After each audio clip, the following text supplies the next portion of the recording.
اللہ کا نام لینے سے انسان اچانک پہنچنے والی مصیبت سے بھی محفوظ رہتا ہے۔ عثمان بن عفان کہتے ہیں، میں نے رسول اللہ صلی اللہ علیہ وسلم سے سنا، آپ فرماتے تھے، جس نے شام کو 3 بار یہ دعا پڑھ لی اسے صبح تک کوئی اچانک مصیبت نہیں آئے گی، کوئی اچانک مصیبت نہیں آئے گی۔ یعنی اس کا مطلب نہیں کہ دوسری آ جائے گی، یعنی ایک دم کسی قسم کی پریشانی اس کو لاحق نہیں ہوگی۔ اور وہ دعا ہے، بسم اللہ الذی لا یضر مع اسمہ شیء فی الارض ولا فی السماء وہو السمیع العلیم۔ اللہ کے نام سے، وہ ذات کہ اس کے نام سے کوئی چیز زمین میں ہو یا آسمان میں نقصان نہیں دے سکتی، اور وہ خوب سنتا ہے اور خوب جانتا ہے۔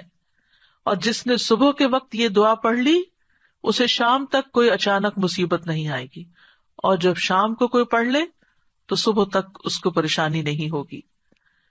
اسی طرح اگر انسان بسم اللہ نہیں پڑھتا تو یاد رکھیے کہ بسم اللہ نہ پڑھنے کا نقصان یہ ہے، ابن عباس کہتے ہیں کہ ابلیس نے اللہ تعالیٰ سے کہا کہ تو نے اپنی ساری مخلوق کا رزق واضح کر دیا ہے، میرا رزق کس میں ہے؟ تو اللہ تعالیٰ نے فرمایا، ہر اس چیز میں جس پر میرا نام نہ لیا جائے۔ تو گویا جس چیز پر ہم اللہ کا نام نہیں لیتے وہ رزق پھر شیطان کے حصے میں چلا جاتا ہے، گویا ہم اپنے دشمن ہی کو فیڈ کرتے ہیں۔ قیامت کے دن بھی اللہ کے نام سے وزنی کوئی چیز نہ ہوگی۔ پھر اسی طرح یعنی اس دعا کے پڑھنے کے مواقع کون کون سے ہیں؟ نمبر 1، ہر کام شروع کرنے سے پہلے، تاکہ اس میں برکت اور مدد حاصل ہو، اس کے اندر قبولیت ہو، ہمیں اخلاص نصیب ہو۔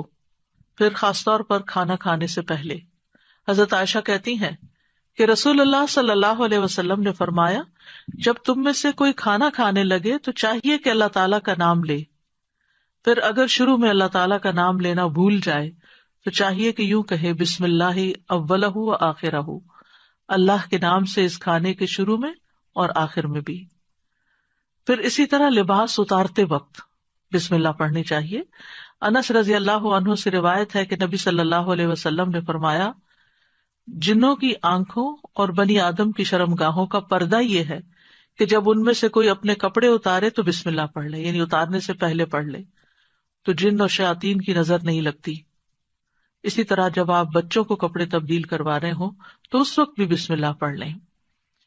اسی طرح بیت الخلاء جاتے وقت یعنی اندر پاؤں رکھنے سے پہلے بسم اللہ پڑھ کے دروازہ کھولیں۔ حضرت علی رضی اللہ عنہ روایت کرتے ہیں، کہتے ہیں کہ رسول اللہ صلی اللہ علیہ وسلم نے فرمایا، جنوں کی آنکھوں اور بنی آدم کی شرمگاہوں کا پردہ یہ ہے کہ جب ان میں سے کوئی بیت الخلاء جائے تو بسم اللہ پڑھ لے، کیونکہ جب انسان ننگا ہوتا ہے تو حفاظت کے فرشتے اس سے دور چلے جاتے ہیں۔ تو اس وقت حفاظت پھر کس سے حاصل ہوگی؟ جب آپ واش روم میں جانے سے پہلے بسم اللہ پڑھ کے پھر داخل ہوں گے۔ اسی طرح وضو سے پہلے ابو ہریرہ کہتے ہیں کہ رسول اللہ صلی اللہ علیہ وسلم نے فرمایا، لا صلاۃ لمن لا وضوء لہ ولا وضوء لمن لم یذکر اسم اللہ تعالی علیہ، کہ جس کا وضو نہیں اس کی نماز نہیں، اور جو شخص وضو کے شروع میں اللہ تعالیٰ کا نام نہ لے اس کا وضو نہیں۔ اب یہاں پر بعض لوگوں کو یہ پریشانی ہوتی ہے کہ ہم واش روم میں کھڑے ہوتے ہیں، وہیں سنک ہے، وہیں کموڈ ہے، تو پھر ہم بسم اللہ کس طرح پڑھیں؟ اس کے ایک تو یہ ہے کہ جب آپ وضو کی نیت سے جا رہے ہیں تو اندر داخل ہونے سے پہلے ہی پڑھ لیں اور جا کے ٹیپ کھول لیں اور اپنا وضو شروع کر دیں۔ دوسرا یہ ہے کہ آپ دل میں پڑھ لیں، لیکن اگر کوئی بھول گیا ہے تو جس وقت یاد آئے، یعنی وضو کے دوران اس وقت بھی پڑھ سکتا ہے۔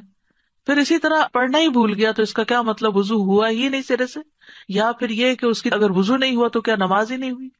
نہیں، اس کا مطلب یہ ہے کہ اس کا وضو کامل نہیں ہوا۔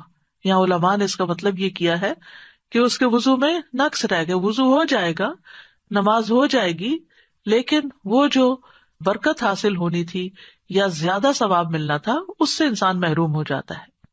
پھر اسی طرح یہ ہے کہ قرآن مجید کی قرأت سے پہلے بسم اللہ پڑھنی چاہیے۔ قتادہ سے روایت ہے، وہ کہتے ہیں کہ انس رضی اللہ عنہ سے سوال کیا گیا کہ نبی صلی اللہ علیہ وسلم کی قرأت کیسی تھی، تو انہوں نے بیان کیا کہ آپ صلی اللہ علیہ وسلم کھینچ کر پڑھتے تھے، پھر آپ نے بسم اللہ الرحمن الرحیم کو پڑھا، یعنی بسم اللہ الرحمن الرحیم، یعنی مد کے ساتھ پڑھتے تھے، الرحمان کو اور رحیم کو بھی کھینچ کر تلاوت کرتے تھے.